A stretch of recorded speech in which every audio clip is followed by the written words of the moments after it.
What's up? This is Ron with Monarch MTB and Gravel, and today I want to talk about this manual trainer that I constructed. Last weekend I had an unfortunate incident while learning how to manual. I looped the bike in the parking lot of my hotel where I'm currently staying.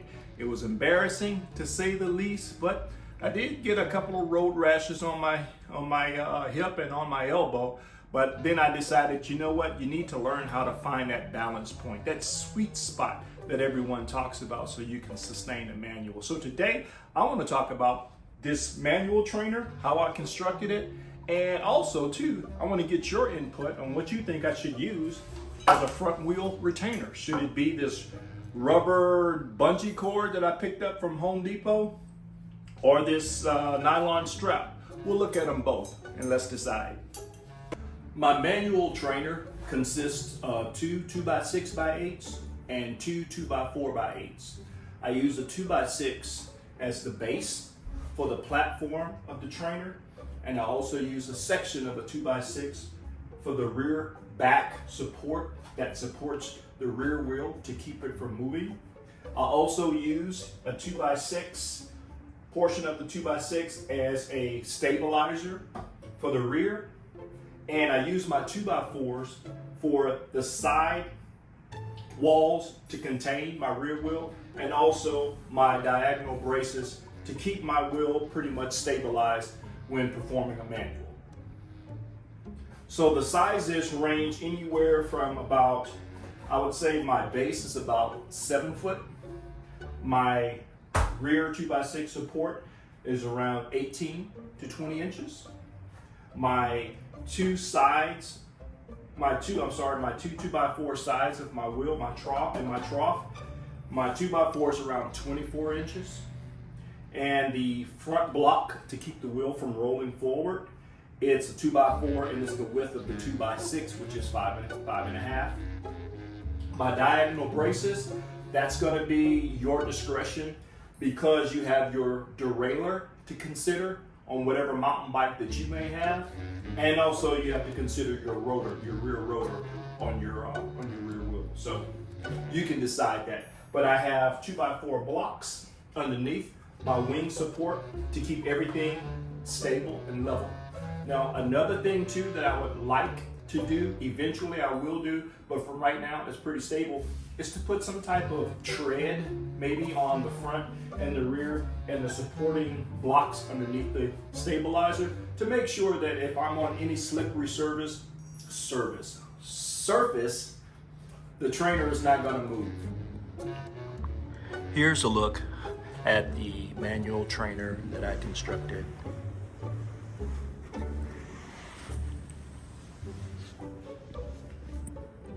I would advise to, if you were to use 2x or any type of dimensional lumber, 2x6, 2x4, whatever you use, try to get the lighter species of wood if you can.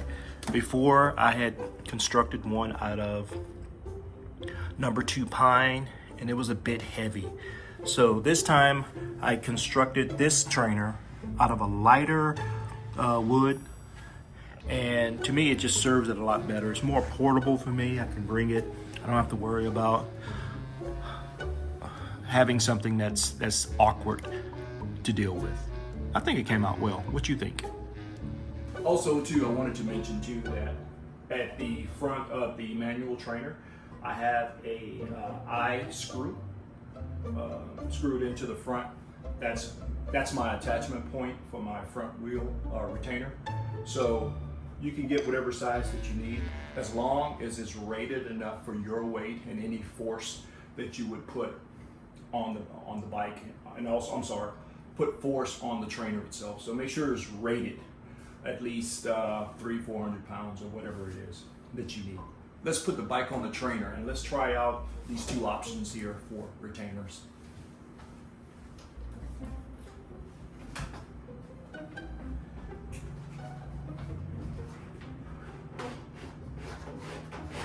Nice.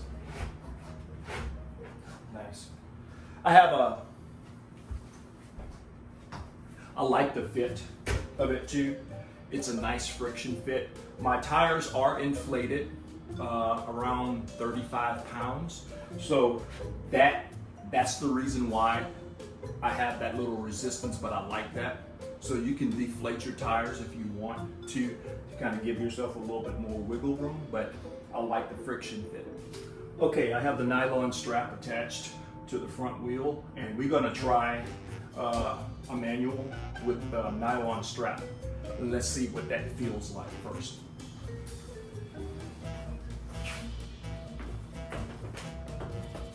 Let's test it out.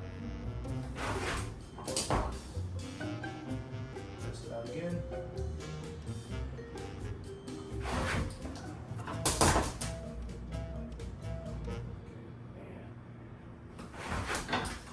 Okay, that's what I don't like. I don't like the sudden jerk. This is what I don't like about the web strap. It's a sudden jerk when you're at the point where you're about to be at your balance point. You can adjust your strap, of course, but I just don't like that sudden jerk. There's no give in this strap, and to me that's not realistic, because you can get to your balance point and overshoot it just a little bit, so you may have to apply some rear brake to bring it down. I don't like the strap. Let's try it one more time so you can get a better view of it. Make sure everything's on.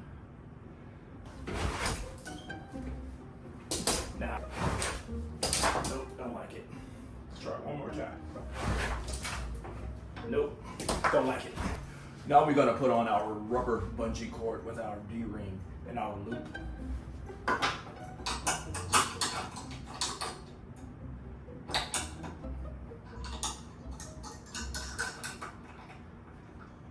First off, I like how that with the little D-ring, it's a screwed gate, so you can really lock into this, which I really like. And on the end of it, I kind of measured my balance point on the bungee cord, and I put 2 holes. You probably can't see it. I have one here and one here. So the second hole works for me. So you'll see what I'm talking about. I'll attach it to the front wheel, pass it through.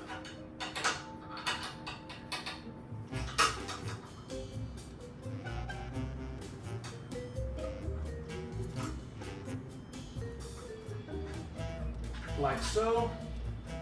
Make sure it's secure. It's on there, kind of give you an idea what it's going to look like. You pull back on it. You see that little flexibility you have, or that little play that you have? It's enough for you to catch yourself before you loop all the way over, and it's not going to allow you to loop over. So that's what I like about this particular setup. So let's make sure everything is good. Let's get on it and let's try this. Yeah!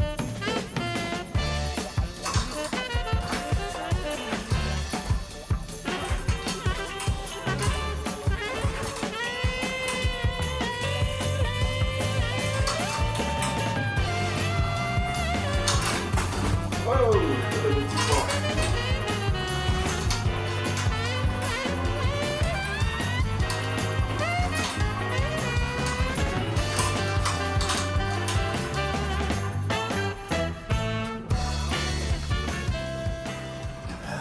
So if you built yourself a manual trainer, consider your options for retaining your front wheel.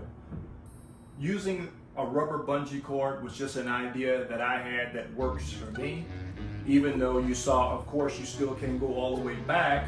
You can loop it, but you have enough reaction time. I believe if you're fast enough on feathering or grabbing your rear brake, I think you can manage it. But it's up to you.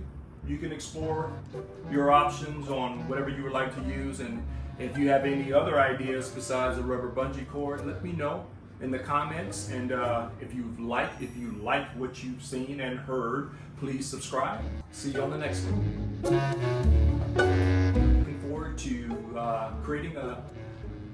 Looking forward to what am I looking forward to?